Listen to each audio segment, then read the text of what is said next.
Chick Hearn is sitting there listening to it all. In 1996, our next speaker faced an 18-year-old Kobe Bryant on the court for the first time. Midway through the game, while playing, Kobe asked him for tips on his jump shot. Kobe scored 33 points that game against his boyhood idol. Michael scored 36 and won the game too. Please welcome Michael Jordan.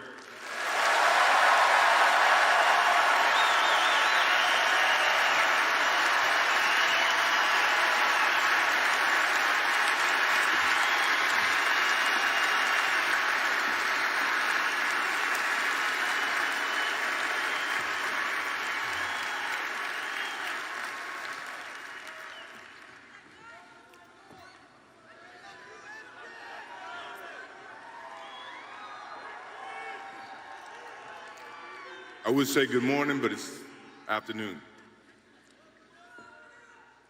I'm grateful to Vanessa and the Bryant family for the opportunity to speak today. I'm grateful to be here to honor Gigi and celebrate the gift that Kobe gave us all. What he accomplished as a basketball player, as a businessman, and a storyteller, and as a father. In the game of basketball, in life, as a parent, Kobe left nothing in the tank. He left it all on the floor.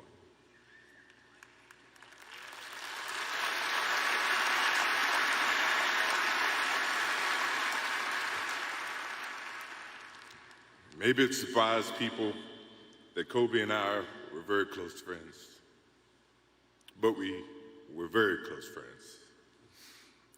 Kobe was my dear friend. He was like a little brother. Everyone always wanted to talk about the comparisons between he and I just wanted to talk about Kobe.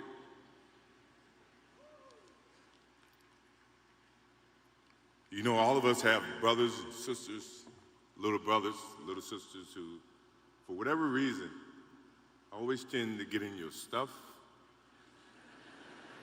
your closet, your shoes, everything. It was a nuisance, if I can say that word. But that nuisance turned into love over a period of time, just because the admiration that they had for you as big brothers or big sisters. The questions, the wanting to know every little detail about life that they were about to embark on. He used to call me, text me, 11:30, 2:30, 3 o'clock in the morning, talking about post-up moves, footwork, and sometimes the triangle. At first, it was an aggravation.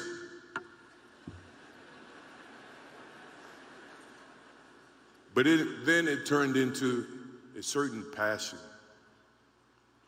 This kid had passion like you would never know. And it's an amazing thing about passion. If you love something, if you have a strong passion for something, you would go to the extreme to try to understand or try to get it. Either ice cream, Cokes, hamburgers, whatever you have a love for. If you have to walk, you would go get it. If you have to beg someone, you would go get it.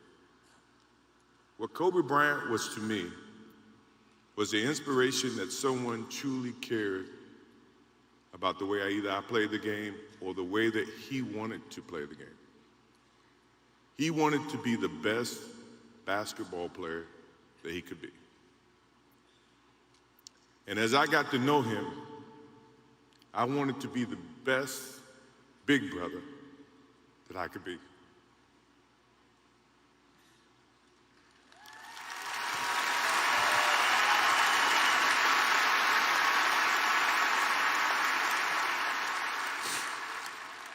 To do that, You have to put up with the aggravation, the late night calls, or the dumb questions. I took great pride as I got to know Kobe Bryant that he was just trying to be a better person, a better basketball player. We talked about business. We talked about family. We talked about everything. And he was just trying to be a better person.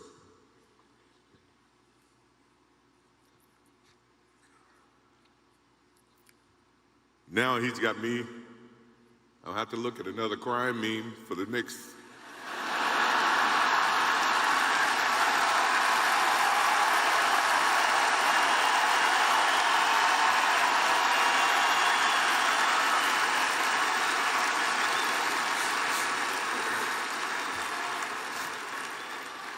I told my wife I wasn't going to do this because I didn't want to see that for the next 3 or 4 years.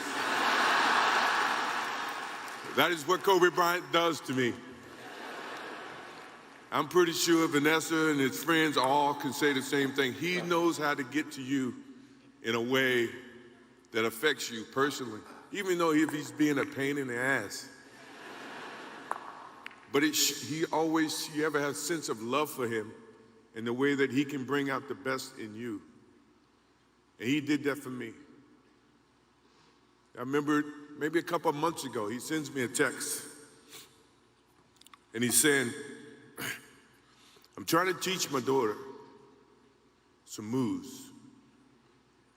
And I don't know what I was thinking or what I was working on. But what were you thinking about when you were as you were growing up, trying to work on your moves? I said, what age?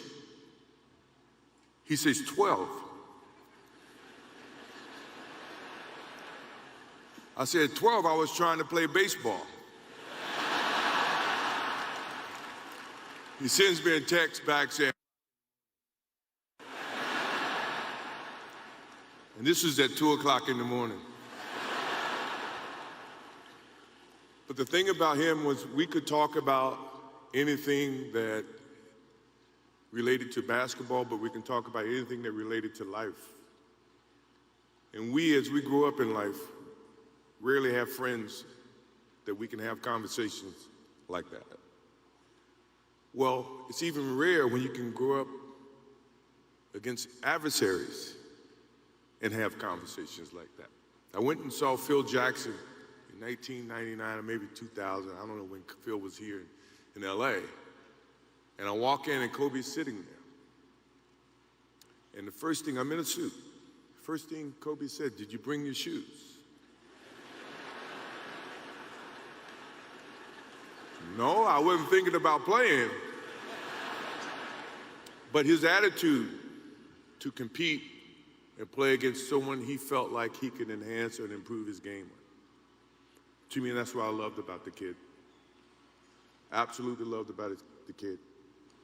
No matter where he saw me, it was a challenge. And I admired him because his passion, you rarely see someone who's looking and trying to improve each and every day, not just in sports, but as a parent, as a husband. I am inspired by what he's done and what he's shared with Vanessa and what he's shared with his kids. I have a daughter who's 30 I became a grandparent. And I have 2 twins. I have twins at 6.